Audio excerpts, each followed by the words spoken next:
Bienvenidos. Estas son las noticias más destacadas de la OEA. Esto es OEA News, el informativo de la Organización de los Estados Americanos.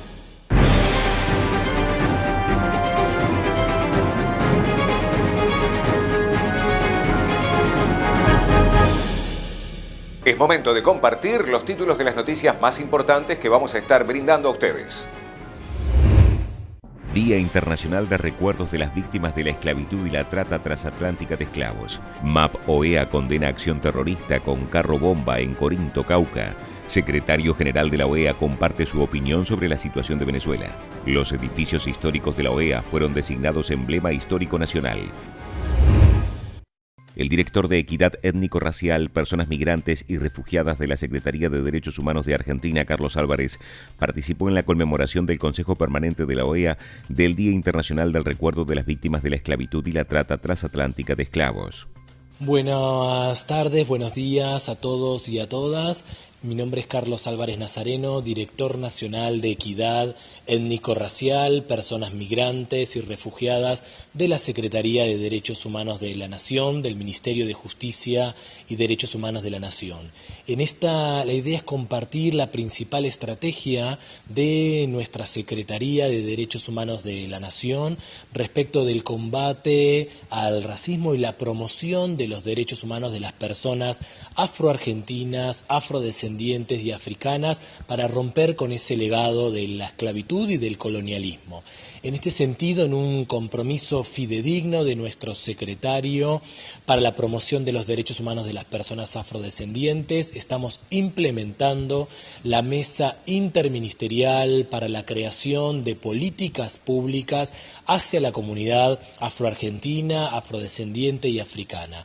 Esta mesa interministerial tiene la asistencia de más de 15 ministerios nacionales, entre ellos destacamos el Ministerio de Desarrollo Social, el Ministerio de las Mujeres, Géneros y Diversidad, el Ministerio de Cultura, de Trabajo, de Desarrollo Productivo, el INADI, el ANSES y varios organismos que se sumaron con compromisos concretos para desarrollar políticas públicas para nuestras comunidades en el marco del diseño nacional de el diseño internacional, de las personas afrodescendientes. Por otro lado, también en el marco de la pandemia, del impacto de la pandemia, hemos desarrollado una serie de acciones que tienen que ver con garantizar los derechos humanos básicos, sobre todo a la alimentación. En ese sentido, hemos realizado una atención directa para la sustentabilidad y sobre todo para que las personas afrodescendientes, afroargentinas, migrantes y refugiadas en nuestro país puedan tener ese plato de comida diario, y allí generamos a nivel nacional una asistencia específica alimentaria, acompañados y apoyados por la Organización Internacional para las Migraciones y la Agencia de Naciones Unidas para las Personas Refugiadas. También vale destacar que estamos inaugurando centros de integración para las personas migrantes, refugiadas y afrodescendientes en distintas provincias de la Argentina, cuyo objetivo central es tener espacios concretos, territoriales, para la recepción y la promoción de los derechos humanos de las personas afroargentinas, afrodescendientes y africanas y migrantes en todo el territorio nacional. Creemos que esta realización del Plan Nacional Afro para las comunidades afrodescendientes en todo nuestro territorio permite llegar de manera directa, específica y concreta a cada uno y cada una de estas personas en todo el territorio nacional. Pero también tiene que ver con cómo pensamos la construcción de estas políticas con las comunidades y con las organizaciones de afroargentinos, afrodescendientes y africanos. En ese sentido tenemos instancias de consulta, instancias de recepción de propuestas, y nuestra última gran intervención tuvo que ver con la inclusión de 7 personas afrodescendientes, afroargentinas y africanas a la Dirección Nacional de Equidad Étnico-Racial, Personas Migrantes y Refugiadas. Este proyecto de acción afirmativa, que tiene el apoyo del Banco Mundial, permitió el ingreso a la Secretaría de Derechos Humanos de la Nación de 7 integrantes de esta comunidad para fortalecer lo que es el Plan Nacional contra todo tipo de discriminación, racismo y xenofobia, pero sobre todo el Plan Nacional Afro. Así que creemos que estas estrategias específicas de inclusión de las poblaciones afrodescendientes, de generación de política pública con los compromisos de los ministerios nacionales, es un modo específico de combatir el racismo, la discriminación, pero sobre todo pensar de manera positiva la inclusión y la promoción de los derechos humanos de estos colectivos históricamente discriminados, vulnerados en sus derechos. Por eso, a 20 años de la Conferencia Mundial de Lucha contra el Racismo Durban, Argentina vuelve a ponerse en pie y vuelve a ponerse como ejemplo específico para combatir el racismo y promover los derechos humanos de afroargentinos, afrodescendientes y africanos. La misión de apoyo al proceso de paz en Colombia de la OEA condena enérgicamente el atentado con carro bomba en Corinto, Cauca, y se solidariza con los heridos. La misión repudia el accionar violento de los grupos armados ilegales que han provocado desplazamientos de población en Caloto y Argelia. El secretario general de la OEA, Luis Almagro, da una conferencia virtual sobre la situación de Venezuela para el Centro David Rockefeller de Estudios Latinoamericanos de Harvard. Definitivamente, la reconstrucción institucional del Estado va a tener que empezar desde cero. La palabra transición se queda corta completamente. La reconversión institucional es insuficiente. Hoy ninguna institución de Venezuela tiene capacidades para resolver ningún tema venezolano. O sea, no se puede resolver el tema seguridad, porque la institucionalidad no tiene la capacidad para resolver el tema seguridad. No se puede resolver el tema salud, porque la institucionalidad no tiene la capacidad para resolver el tema salud. No se puede resolver temas productivos, porque la institucionalidad no tiene ninguna capacidad para resolver temas productivos. Y así podemos seguir en cada uno de los temas fundamentales, derechos económicos, sociales, culturales, políticos, civiles del pueblo venezolano.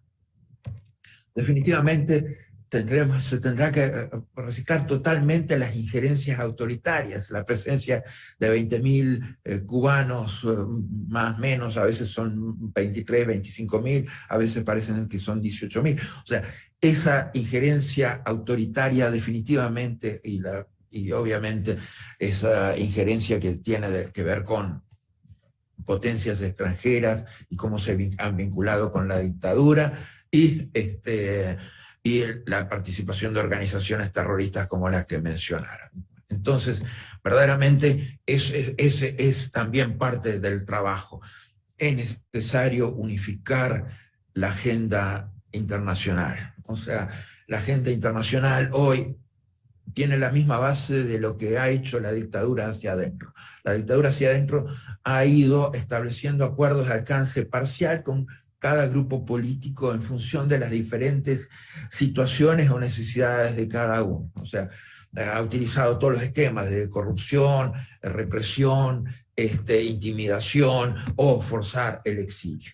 O sea, y cada una de estas tiene una lógica de relacionamiento. Eso mismo ha hecho hacia afuera la dictadura.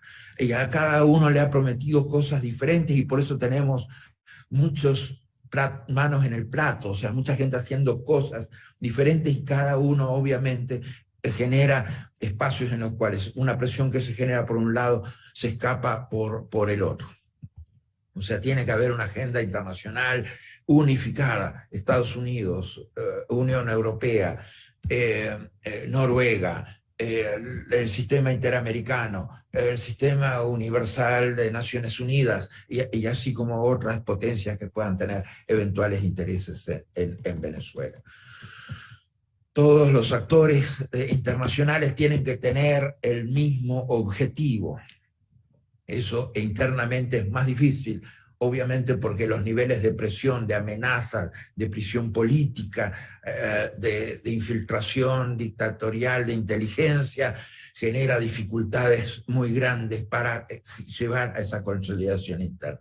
Y nuestro reconocimiento, sin duda, al trabajo que ha hecho el presidente encargado Juan Guaidó, que definitivamente, sin medios, sin recursos, con apoyo en el papel, se ha enfrentado a una dictadura con una increíble determinación.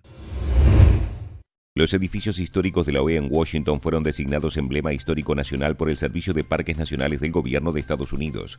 La historia del edificio se remonta a principios del siglo XX, cuando fue construido con la finalidad de ser la sede de la Unión Panamericana. Desde su concepción, fue pensado para el fomento de la paz y la cooperación entre los países americanos. Dentro de la organización hay un árbol que se llama el Árbol de la Paz y fue plantado el 26 de abril de 1910, día de la inauguración del edificio. Hoy, las ramas del árbol acarician el techo de vidrio del patio interior. El presidente estadounidense William Howard Taft y otros líderes del hemisferio inauguraron el edificio el 26 de abril de 1910. En esa foto se observan personas llegando al mismo por la parte trasera, donde hoy se ubica el Museo de las Américas, el cual se aprecia en la otra foto. La construcción fue financiada generosamente por el filántropo Andrew Carnegie y se ha transformado en una de las donaciones públicas más famosas. La obra fue diseñada por los arquitectos Paul Cret y Albert Kisley y la fuente del patio por la escultora Gertrude Whitney. Si visitas Washington, D.C., resulta muy fácil llegar a verlo. El edificio fue construido en una ubicación privilegiada a 200 metros de la Casa Blanca y en el Mall de Washington, un área de espacios verdes, museos, monumentos y dependencias del gobierno federal. La impresionante fachada de mármol diseñada en estilo box art y el patio interno con esculturas y bajorrelieves inspirados en estilos artísticos de diversas culturas indígenas de Mesoamérica son dos de las muchas maravillas arquitectónicas y artísticas de la sede. El edificio, construido en terrenos donados por el gobierno de Estados Unidos, fue primero la sede de la Unión Panamericana, fundada en 1898. La OEA es la orgullosa heredera de su sede, así como de la determinación por apostar al multilateralismo constructivo y pacífico en las Américas. Estas han sido las noticias más relevantes de la OEA, la Organización de los Estados Americanos. Esto ha sido OEA News. Nos reencontramos en la próxima jornada.